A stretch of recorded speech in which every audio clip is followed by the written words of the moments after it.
This is a video about Hedy Lamarr, Story of Hollywood Sex Symbol Hedy Lamarr by Andrew Milne, and it's published in allthat'sinteresting.com, and it was published in 2019 and updated in 2020. Hedy Lamarr was known in Hollywood as the most beautiful woman in the world, and she also invented the technology that ultimately led to Wi-Fi. This is her. Hedy Lamarr, star of Golden Hollywood, had the brains of an inventor and the life of an adventuress. Once an epoch, a beauty is born that is so clear and rich that it short circuits all other perceptions or logic. For instance, Helen of Troy, Madihara, and of course, Hedy Lamarr. The Austrian-born actress dropped jaws and expectations wherever she went. In mid-century America, a woman that beautiful was seldom taken seriously. American men as a group seemed to be interested in only two things, money and breasts, she was quoted saying. It seems a very narrow outlook. Narrow indeed. Beneath her jet-colored bob ticked a mind of science, forever dissecting, analyzing, and forecasting. Her first-rate mind would create the technology that perhaps outwitted the Nazis and certainly did lead to today's technology for Bluetooth and Wi-Fi. Hedy Lamarr's early life.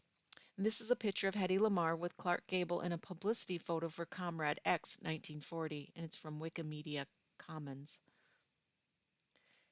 Hedwig Kessler was born into the gilded world of Belle Epoque, Vienna in 1914. On the cusp of World War I, the Austrian capital swirled with art and music and philosophy. Lamarr's father, Emile, was a successful banker, and her mother, Gertrude, was a concert pianist. The family had roots from Spain to Hungary and shared their Jewish faith. The beloved daughter no doubt developed a taste for the arts and was unsurprisingly drawn to the glow of the Austrian cinema scene. In addition to the arts, the spark of Lamarr's scientific curiosity can also be traced back to her childhood. Her father shared her fascination for technology and science and would often dissect the machinations of the world around them with his little raven-haired daughter. And this is Hedy Lamarr in Dishonored Lady, 1947. That curious girl became a woman who could turn heads even in cosmopolitan Vienna. She decided to try her hand at acting, winning bit parts until she caught her big break. This modest early success led to a film that would shock the world. 1933's Ecstasy or Ecstasy. Lamarr's character Eva was a bride blushing in hope and nuptial novelty when she discovered that her husband had very little appetite for physical affection. Unable to be intimate with her husband, Eva returned to her family's estate and found comfort and her passion in the arms of the blue-collar Adam. Finding her spirit but losing her husband in the process, Lamarr's character learned that fulfillment comes at a price. Lamarr's portrayal of Eva was racy even for the relatively unbuttoned pre-World War II Austria. In one scene, her horse absconds with her clothing, and she's forced to tear through the fields after him in the nude. Lamarr was also portrayed what may be the first female O captured on theatrical film. Pope Pius denounced it, but Mussolini issued a permit so that it could be shown at the Venice Film Festival. It won no awards there, but attracted attentive audiences, most of them men, read Lamarr's New York Times obituary. Lamarr's popularity with male audiences and dictators, a connection that would prove prescient, went on to titillate and shock filmgoers, even though her performances were so often decried in conservative America under the Hays Code. Even when after Lamarr ingratiated herself into Hollywood, she was often be referred to as the Ecstasy Girl, and this is Marital Discord, Hedy Kessler.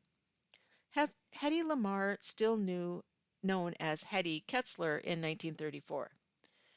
With her career just budding, Lamarr caught the eye of another up-and-coming Austrian, 30-something Friedrich Mendel, known as Fritz, a semi-notorious arms dealer. He showered Lamarr with roses and gifts, and eventually the two were engaged. Mendel and Lamarr shared many qualities: Austrian roots, a Jewish origin, and a strong thirst to make a dent on the world. Mendel's ambition manifested in acquiring and selling arms mostly to Europe strongmen like Benito Mussolini and Adolf Hitler. His profession rankled Lamarr's parents, but the 19-year-old starlet followed her own current and married Mandel anyway. Happily ever after seemed not too distant to young Lamarr, basking in Mandel's affluence at his country estate, attention and gifts poured on her, yet she soon intuit, intuited that Mandel wasn't seeking a partner, but rather another collectible to store in his villa near the Czech border. I knew very soon that I could never be an actress while I was his wife.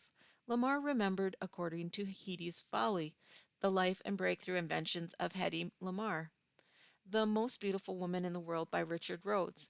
He was the absolute monarch in his marriage, she once said. I was like a doll. I was like a thing, some object of art which had to be guarded and imprisoned, having no mind, no life of its own.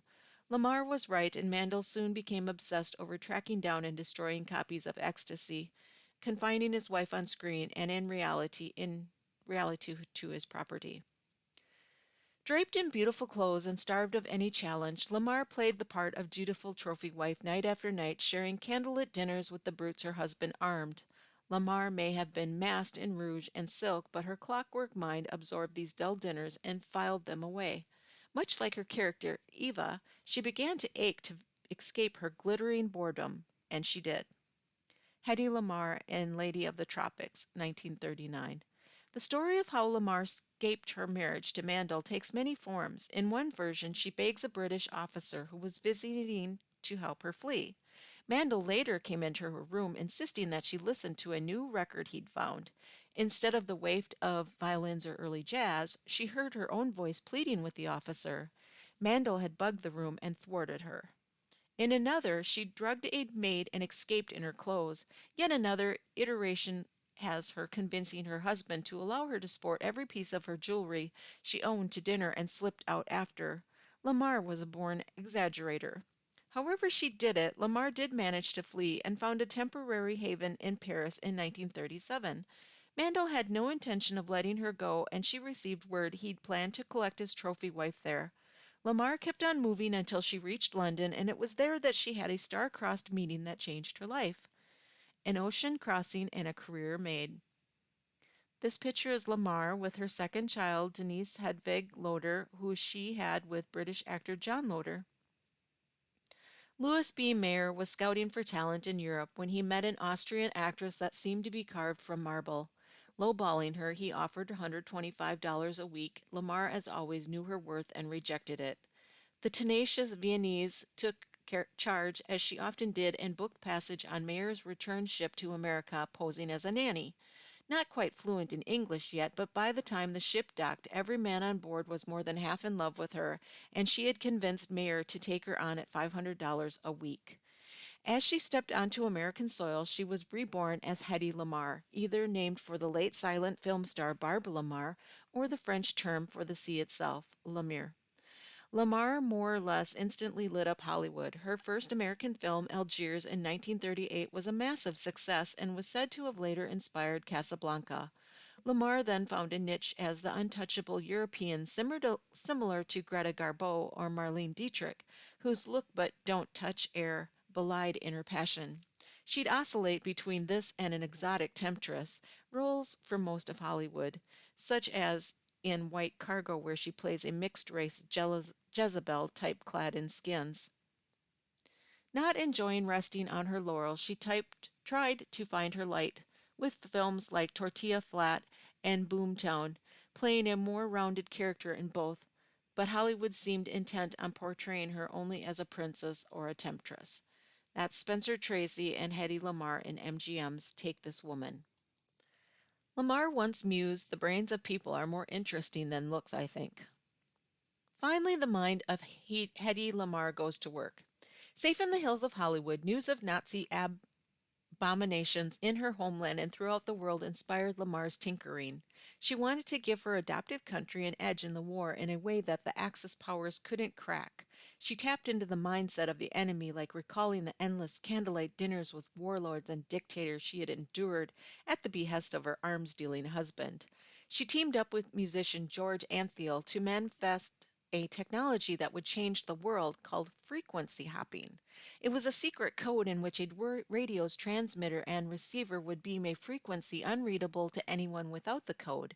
The sender and receiver would alternate frequencies on the shared random code, guaranteeing secrecy. Like the inventors, the concept had roots in the arts and entertainment.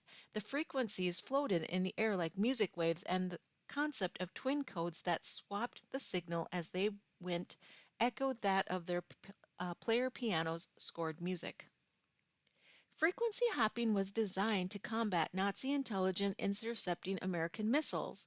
If the Nazis couldn't read the frequency, their warships wouldn't be able to dodge the incoming blast. This is Lamarr in 1945. It's a silver screen collection in Getty Images. The military shelved the brilliant design, which could have saved lives and ended the war. Everyone seemed content to let the glamorous star help with the war effort by pitching in at the Hollywood canteen rather than to pioneer tech innovations. Lamarr and Anthiel's plan wouldn't see the light of day for many years, but would still serve to change the world. Hedy Lamarr's later life and scientific legacy. Hedy Lamarr leaving the Sybil Brand Institution for Women on bail after being arrested for shoplifting in January 28, 1966. And this is from the Everett Collection, pbs.org.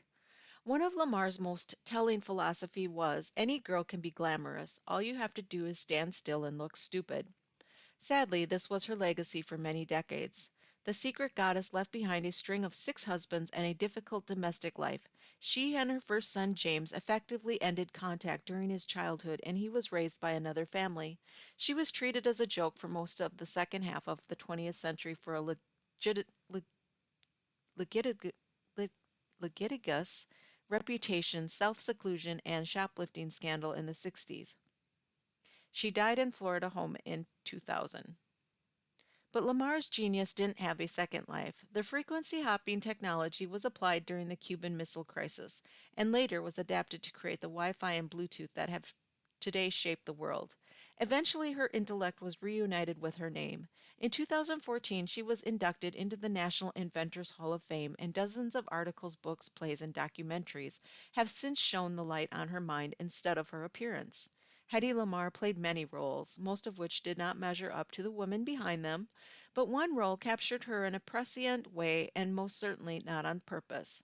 In Ziegfeld Girl, Lamarr portrays a glamorized and gauzy 1940s modern. She wears a headdress of stars. As dazzling as they are, their wattage is dim compared to what was inside.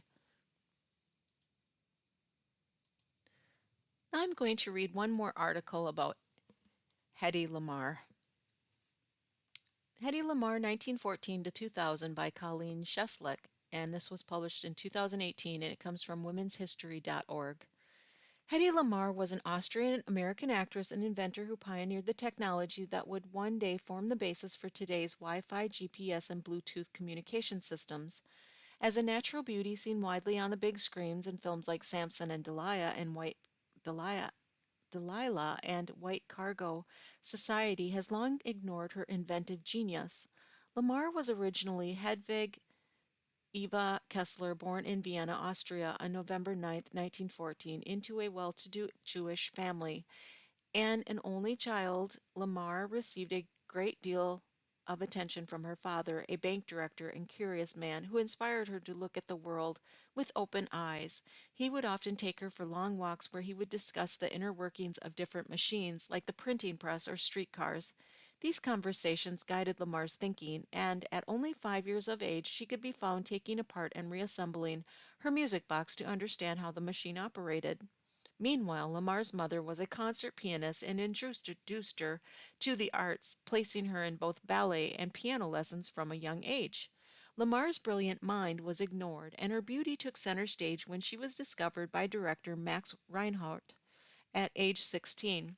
She studied acting with Reinhardt in Berlin and was in her first small film role by 1930 in a German film called Geld auf der Straße, Money on the Street. However, it wasn't until 1932 that Lamarr gained name recognition as an actress for her role in the controversial film Ecstasy. Austrian munitions dealer Fritz Mandl became one of Lamarr's adoring fans when he saw her in the play Sissy. Lamarr and Mandel married in 1933, but it was short lived, and she once said, I knew very soon that I could never be an actress while I was his wife. He was the absolute monarch in his marriage, and I was like a doll. I was like a thing, some object of art which had to be guarded and imprisoned, having no mind, no life of its own. She was incredibly unhappy, and she was forced to play host and smile on demand amongst Mendel's friends and scandalous business partners, some of whom were associated with the Nazi Party. She escaped from Mandel's grasp in 1937 by fleeing to London, but took with her the knowledge gained from dinner table conversation over wartime weaponry. While in London, Lamarr's luck took a turn when she was introduced to Louis B. Mayer of the famed MGM Studios. With this meeting, she secured her ticket to Hollywood, where she mystified American audiences with her grace, beauty, and accent. In Hollywood, Lamarr was introduced to a variety of quirky real-life characters such as businessman and pilot Howard Hughes. Lamarr dated Hughes, but was most notably interested with his desire for innovation. Her scientific mind had been bottled up by Hollywood, but Hughes helped to fuel the innovator in Lamarr, giving her a small set of equipment to use in her trailer on set. While she had an inventing table set up in her house, the small set allowed Lamarr to work on inventions between takes. Hughes took her to his airplane factory, showed her how the planes were built, and introduced her to the scientists behind process. Lamarr was inspired to innovate as Hughes wanted to create faster planes that could be sold to the U.S. military. She bought a book of fish and a book of birds and looked at the fastest of each kind. She combined the fins of the fastest fish and the wings of the fastest bird to sketch a new wing designed for Hughes planes. Upon showing the design to Hughes, he said to Lamarr, "You're a genius." Lamarr was indeed a genius. As the gears in her inventive mind continued to turn, she once said, improving things comes naturally to me. She went on to create an upgraded stoplight and a tablet that dissolved in water to make a soda similar to Coca-Cola. However, her most significant invention was engineered as the United States geared up to enter World War II. In 1940, Lamarr met George Antheil at a dinner party. Antheil was another quirky yet clever force to be reckoned with. Known for his writing, film scores, and experimental music compositions, he shared the same inventive spirit as Lamarr. She and Antheil talked about a variety of subjects, but of their greatest concerns was the looming war. Antheil recalled, Hedy said that she did not feel very comfortable sitting there in Hollywood and making lots of money when things were in such a state. After her marriage to Mandel, she had knowledge on munitions and various weaponry that would prove beneficial, and so Lamarr and Antheil began to tinker with ideas to combat the Axis powers. The two came up with extraordinary new communication system used with the intention of guiding torpedoes to their targets in war. The system involved the use of frequency hopping amongst radio waves, with both transmitter and receiver hopping to new frequencies together. Doing so prevented the interception of the radio waves, thereby allowing the torpedo to find its intended target. After its creation, Lamarr and Antheil sought a patent and military support for the invention. While awarded U.S. Patent Number 2292387 in August of 1942, the Navy decided against the implementation of the new system. The rejection led Lamarr to instead support the war efforts with her celebrity by selling war bonds.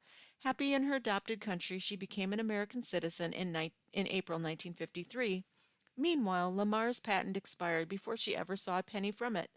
While she continued to accumulate credits in films until 1958, her inventive genius was yet to be recognized by the public. It wasn't until Lamarr's later years that she received any awards for her invention. The Electronic Frontier Foundation jointly awarded Lamarr and Antheil with their Pioneer Award in 1997. Lamarr also became the first woman to receive the Invention Convention's Bulby-Ness Spirit of Achievement Award. Although she died in 2000, Lamarr was inducted into the National Inventors Hall of Fame for the development of her frequency hopping technology in 2014.